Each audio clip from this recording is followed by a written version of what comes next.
moving on to the other teams, if we discuss a little bit more Yes, about Ferrari and Mercedes, what we observed was that Charles Leclerc and Lewis Hamilton, yes, they want their podium so bad that they're fighting each other. They're thinking that it's yeah, fun. Okay, it's the second race और yes. आप ना अभी comment कर रहे हो कि जी बड़ा मजा आ रहा है, बहुत बहुत इंजॉय कर रहे हैं, बहुत मजा आ रहा है. But when it comes Yeah. down to something like I don't know in the आने वाले कुछ रेसेस में अगर इनके कुछ चैंपियनशिप होप्स बन गई या कुछ भी होगा इस तरीके से, तो ये तो आपस में इतना लड़ रहे हैं. ठीक है, चले ठीक है, मैंने माना कि you're overtaking each other and it's entertainment and it's fun, लेकिन उस ओवरटेकिंग में don't you think they would have kept Russell a few more laps or a few 10 or 20 laps behind, थोड़ा सा स्ट्रेटजी को वर्कआउट कर लेते और थोड़ा सा टीम वर्क कर लेते? नहीं, लेकिन वो आपस में खेलने के चक्कर में रसल बिल्कुल इनके एज पे आ गया and he overtake them both. असल में वही आपकी बात completely agree with you.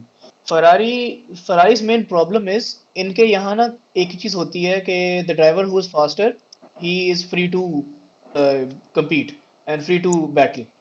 The problem arises के दोनों गाड़ियां इस वक्त लेवल पैगिंग पे बहुत अच्छी थी. मकलैरन मर्सिडीज की गाड़ी तो चले लेवल्स अहेड है ना इस वक्त हर किसी से in terms of race pace. लेकिन अगर सिर्फ एक ही इक्वल इक्वल पेस की बात की जाए तो दोनों फरारीज इक्वल बट पेस पे हैं हैमिल्टन और दोनों चार्जेस ड्राइवर्स कार ही बिट केपेबल बेटर. हैं. Hamilton charges a little bit better, हाँ थोड़ी सी. यस. हाँ हाँ हैमिल्टन की जो उसमें से इसने जो सीख ली है ना इस साल basically wild designing the car and wild testing it.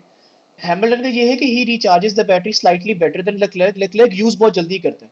Even Brian बॉट्जी ने भी जब वो रसल को पकड़ने की कोशिश कर रहा था a few laps behind when he was overtaken by Hamilton, बॉट्जी ने ये उसने बॉट्जी से पूछा कि why do I don't have like battery recharge. बॉट्जी ने बहुत लंबा पॉज लेके बोला you used it all. Problem ये थी कि Russell was using it all on the straights तो उसके पास स्पेस रह नहीं रही थी on when deploying in the corners और रिचार्ज करते हुए भी ही was lacking some recharge behind. Hamilton का ये था कि उसने एफिशिएंटली यूज करके उससे ओवरटेक कर लिया तो ये तो चीज होगी. लेकिन yes coming back to the battles unnecessary and quite redundant in my opinion. दोनों के टायर्स ना they got extremely high tyre deg because of those quarrelling and overtaking rapid overtaking on each other. और ये हर corner पे बहुत ज्यादा तेज जाने की कोशिश कर रहे थे तो वो मसला था कि इनके टायर खत्म हो गए थे. Even on mediums they didn't have enough space to catch Russell after he overtook them.